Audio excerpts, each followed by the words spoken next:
Hello friends, welcome back to our channel Learn with Nishman. Continuing chapter 2nd, we have now moved to the last subdivision, that is character when relevant. Today we will discuss about the character, right? And the sections involved in this is from 52 to 55, right? So बच्चे जैसे हमने past evidences देखे हैं, right? Handwriting देखी है, कोई situation ऐसी हो जाती है, the conduct, rights, custom, the same way character is also relevant, character of the person and how it is. Let's discuss. Firstly taking section 55. मैं आपको ये पूरा टॉपिक करवा रही हूँ, सो हम नंबर वाइज नहीं चलेंगे. आपको समझ आए इस वजह से हम सबसे पहले सेक्शन 55 ले रहे हैं. सेक्शन 55 में क्या है बच्चे? If plaintiffs character is such which will affects the quantum of damages then that will be relevant. ठीक है, हमारी पार्ट जो को सूट होता है, सूट में हमारी पार्टीज कौन सी होती है? In civil suits we have plaintiff and the defendant. यही होते हैं बच्चे इन सिविल सूट्स.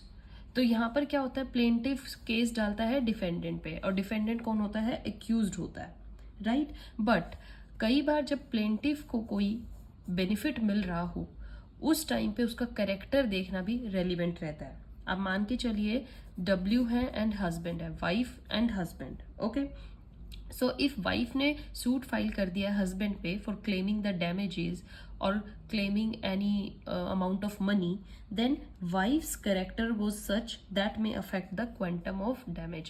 कोर्ट वाइफ के कैरेक्टर को भी चेक करेगी डैमेजेस की क्वांटम डिसाइड करने से पहले. ओके, सो अगर वाइफ का कैरेक्टर बैड है, bad character of wife, so wife will get less damage obviously. Characters of the damage यहाँ पर क्या है बच्चे? Money compensation. डैमेजेस की जो मैं बात कर रही हूं that is money compensation.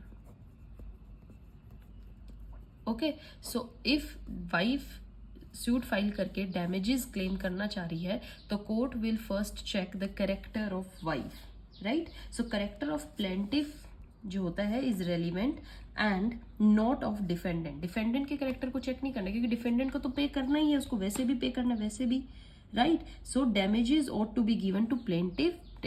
Plaintiff को डैमेजेस मिलते हैं इसलिए कैरेक्टर भी प्लेंटिफ का ही चेक होगा.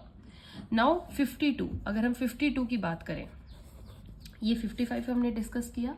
52 में भी बच्चे हम सिविल सूट्स की ही बात करें, क्योंकि हमें सिविल सूट्स की बात चल रही है. जो 53 एंड 54 है that talks about criminal proceedings. Criminal suits में हम बात करेंगे. Okay, character. But 52 and 55 civil suits की बात करें, इसलिए मैंने ये सेपरेट डिस्कस किए हैं और वो मैं सेपरेट डिस्कस करूंगी. 52 क्या कहता है? It clearly declares that in civil suits the character of either of the parties, either कौन? या तो प्लेंटिफ या defendant, right, should be irrelevant. Irrelevant how? However, section 55 is a special provision. 55 में तो स्पेशल प्रोविजन था जिसमें character check हो रहा था, and it declares that in a civil suit for the purpose of calculating quantum of damages. जहां पर बच्चे मनी की बात हो, फाइनेंशियल टर्म हो, वहां पर करेक्टर चेक करना रेलिवेंट होता है. अदरवाइज 52 सेज प्लेंटिफ या डिफेंडेंट का करेक्टर का कोई मायने नहीं होता है and checking their character is irrelevant. This is just an exception of this section, right? The quantum of damages shall be relevant, thus the character of defendant in calculating the quantum of damages or otherwise would be irrelevant. This section 52 and 55 are special provisions. Okay, देखिए character of defendant में have been relevant for the quantum of damage under section 12. हमने under section 12 पढ़ा है. 12 में defendant का character पढ़ना बहुत जरूरी है, उसका क्या करेक्टर है. बट अगर हम देखें स्पेशल प्रोविजंस 52 एंड 55 को, it will be covered in 52 and 55 where the specific provision in that regard defendant character यहाँ पर रेलिवेंट नहीं होता है. Okay, so as I told you, 52 and 55 talks about civil suit, 53 and 54 talks about criminal proceedings. 55 में बच्चे हम explanation भी पढ़ेंगे how to prove character. Okay आपने पास्ट कंडक्ट पढ़ा था अंडर सेक्शन 8, पब्लिक ओपिनियन हमने पढ़ी थी, सिमिलर अकरेंसेज। पब्लिक ओपिनियन किसके रिगार्डिंग होती है? Reputation, general virtues of the person, disposition, attitude towards other. This is how we are going to talk about. अब बच्चे आपका बेस्ट वे क्या है डिफ्रेंशिएट करने का कैरेक्टर को? देखिए ये होता है हमारा कैरेक्टर, एविडेंसेस ऑफ कैरेक्टर, जो मैंने आपको बताया था how the character is to be proved. ये हमारा किस में पढ़ा जाएगा? सेक्शन 55 में। And the other is whether character is relevant और नॉट।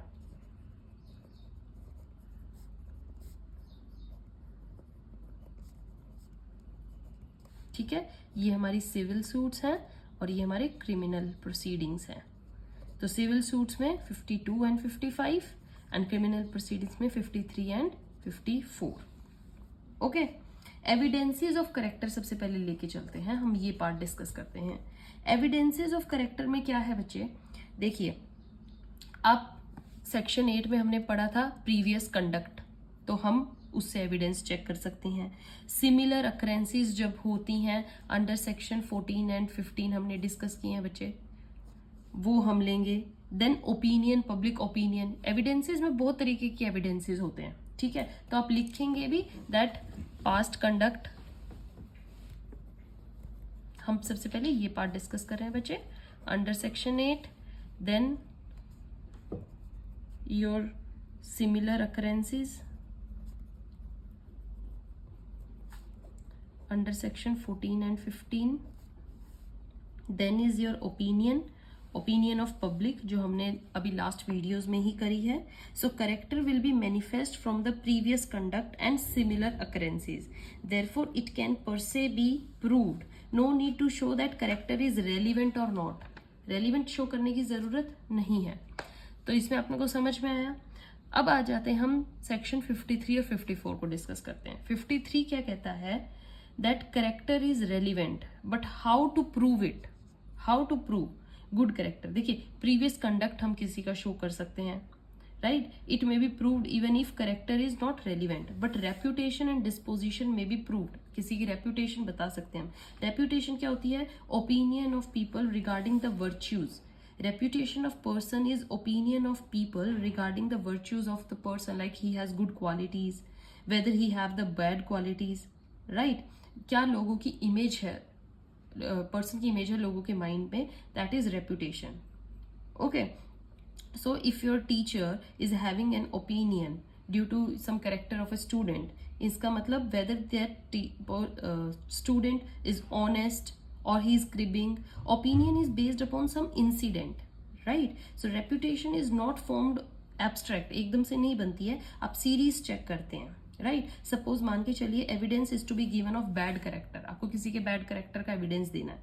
कोर्ट क्या करेगी? Will evidence be required to be given of incidents from which such opinion is formed और एनी ओपिनियन। देखिए क्या है, evidences is to be given only of the general reputation. उसकी reputation कैसी है? Character can be proved by proving the reputation. जैसे example देखिए, in my opinion A is of good reputation, this is required, right? आप ऐसे बोल सकते हैं। एविडेंसेस ऑफ इंस्टेंसेस में which the opinion is formed, ये मत दो। ऐसा नहीं देने की जरूरत है कि एक बार मेरे को पैसे की जरूरत थी, मैं गए, ए ने मेरी मदद की, इसलिए वो बहुत ही हाईली रिस्पेक्टेबल है, दैट्स वाई उनकी रेप्यूटेशन ज्यादा है। No, you just have to say whether he is a reputed person और नॉट। उनकी रेप्यूटेशन कैसी है? He is of good character और bad character, right? And same way disposition, जैसे कि हम रेपुटेशन करते हैं, ऐसे डिस्पोजिशन में क्या होता है? Attitude of person towards other, right? Like example दे सकते हैं, teachers behaviour towards other is good, humble nature है। सो इन स्टूडेंट्स की ओपिनियन में teacher has a good disposition. So through these incidents, for example when said good morning, you know, teacher respond करते हैं अच्छे से, teacher is kind, opinion is formed through these incidents. ऐसे ही situation से opinion बनता है लोगों का। So only opinion is required to be given in court. Incidences देने की जरूरत नहीं है कि हम गुड मॉर्निंग करते हैं तो टीचर भी स्माइल बैक करके गुड मॉर्निंग बोलते हैं। No, you just have to tell कि whether in your opinion she is of good character or of bad character, right? So to prove character, disposition or reputation of the person concerned can be proved. Reputation is the opinion of others regarding the virtues of the person, and disposition क्या होता है, is the temperament or attitude of the person concerned towards the other. समझ में आया बच्चे? So जो कि मैंने सेक्शन 55 की आपको एक्सप्लेनेशन दी, it makes it clear that the evidences of reputation और disposition shall be that of general reputation और जनरली देने हैं. Witness has to simply state in court as to what in his opinion is reputation और disposition of person concern. He shall not give evidences या circumstances बताने की जरूरत नहीं है आपको, राइट? तो आपको समझ में आया एविडेंसेस ऑफ करेक्टर आपको कैसे देने हैं. आपको उनकी लॉन्ग टाइम रेप्यूटेशन बतानी है. Okay, just you have to give your opinion, that's what matter the most. So I have discussed this part. Now come to this one, whether the character is relevant और not. इसमें हम section 52 से 54 तक cover 55 तक cover करेंगे. So firstly your section 52 क्या कहता है बच्चे? Any character of the person I told you here is irrelevant होता है. ठीक है, बैड करेक्टर है या गुड करेक्टर है, एविडेंसेस कांट बी गिवन. आप एविडेंस नहीं दे सकते हो. करेक्टर जो वर्ड है वो बिल्कुल इररेलीवेंट है. Plaintiff wants to give evidence as to the good character, तो वो नहीं दे सकता. But there may be a fact which is relevant under some other section. किसी और सेक्शन में रेलिवेंट हो सकता है. For example previous conduct relevant होता है सेक्शन 8 में. Character is manifest from the previous conduct. Okay, ऐसी character is relevant in similar occurrences 14 and 15 में. Character is directly irrelevant, but if some other fact is relevant तो आप उनको दूसरे section में दे सकते हैं. So section 52 in general puts a bar upon the character evidence. आप सेक्शन 52 कैरेक्टर के अगर ऊपर आप एविडेंस देंगे तो उसके ऊपर एक बार है, आप नहीं दे सकते हैं in civil cases. I told you already. So section 52 का आपको अच्छे से समझ में आया दैट करेक्टर जो होगा वो इररेलीवेंट होगा, but there are just 2 exceptions. Exceptions कौन सी? अगर if it is manifest from other relevant fact और character of fact in issue, जैसे अंडर सेक्शन 8, अंडर सेक्शन 14, 15 किसी और चीज से रिलेटेड है तो आप दे सकते हो, right? Direct evidence of character in civil cases is not relevant. I'm saying again and again.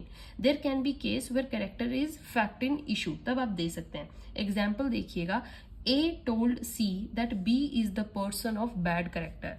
A ने किसको बोला? C को. किसके बारे में बात चल रही है? B के बारे में, कि जो B है वो bad character का है. अब B ने फाइल कर दिया suit for defamation. A takes defense that it was true publication. Right, if A is able to prove, अगर ए प्रूव कर दे that it was true publication, A will get complete defence. A को defence मिल जाएगा. Here A will be allowed to give evidences about bad character of B. ठीक है, ए को B के करेक्टर के बारे में एविडेंस देने पड़ेंगे ताकि वो अपनी बात को ये कह सके जो भी मैंने बोला था वो सच बोला था, right? Because character of B का ही क्वेश्चन जो है वो एक्चुअल में फैक्ट इन इशू है. बी ने डिफेमेशन का केस फाइल किया है. Court will check whether A made it the statement on the right evidences और नॉट. ओके, सो यहाँ पर fact in issue is directly involve. Section 52 is concern only with relevant facts and not in fact in issue. So यहाँ पर क्या है? Evidence of character can be directly given. Okay बच्चे, so in today's video I told you about a general introduction about when and in which cases character is relevant, how character is related to different suits. Civil suits में कैसे एकदम से character की ज़रूरत होती है जब quantum of money की बात चल रही हो. ठीक है, करेक्टर को आप 2 पार्ट्स में डिवाइड करके डिस्कस करेंगे. Evidences of character and whether character is relevant और नॉट. सेक्शन 52 में character not relevant in civil suits, but there are just exemptions जो हमने एविडेंसेस में पढ़े. And in next video we are going to discuss further. So stay tuned for the part 2 of the same topic. Till then, keep reading, keep studying. Goodbye. Thank you.